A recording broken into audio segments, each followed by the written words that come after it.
तभी हमारे को गाना आ रहा बा 2024 में।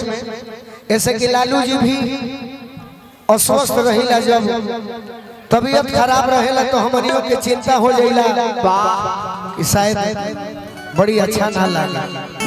हम माई से प्रार्थना करे के बाद कि उमरिया के रसरिया खिंच के अरे बढ़ोल रही हमारी हो,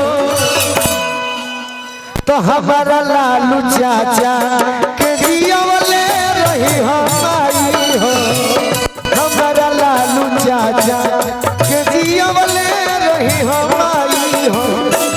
उमरिया के रसरिया खिंच के, उमरिया के रसरिया खिंच के बढ़ोल रही हमारी हो, हमारा लालू बाबा के जियवले रही हमारी हो, हमारा लालू बाबा के जियवले रही हमारी हो।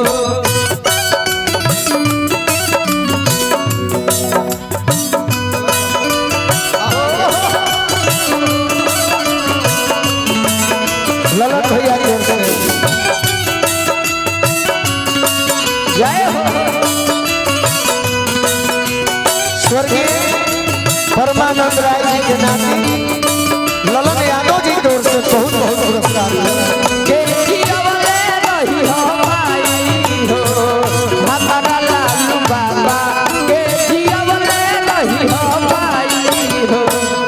मुखिया जी 2 लाइन सुन ली खाली, ए बाबा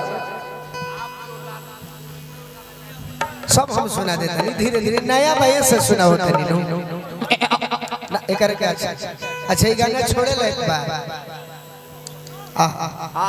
कि जनता के जनाई है सनवा महफिल के, अरे होवे धड़कनवा लालू जादू लाखों दिल के, होवे धड़कनवा लालू जादू लाखों दिल के, होवे धड़कनवा लालू बाबा लाली से रवाली चमा हो,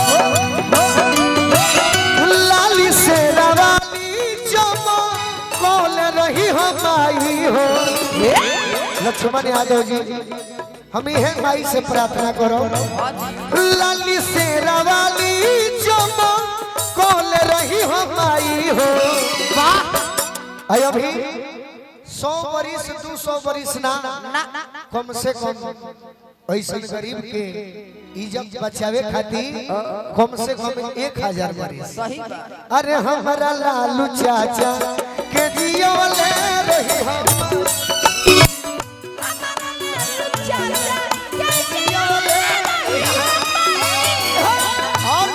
और एक लाइन और, गरीब के मसीहा के कुछ जो होला, अरे दिन दुखियन के तो कुहके लागे चोला, अरे कि जखमी गोलू के हरदम चाचा चंद्रभूषण के हंसोल रही हमारी हो।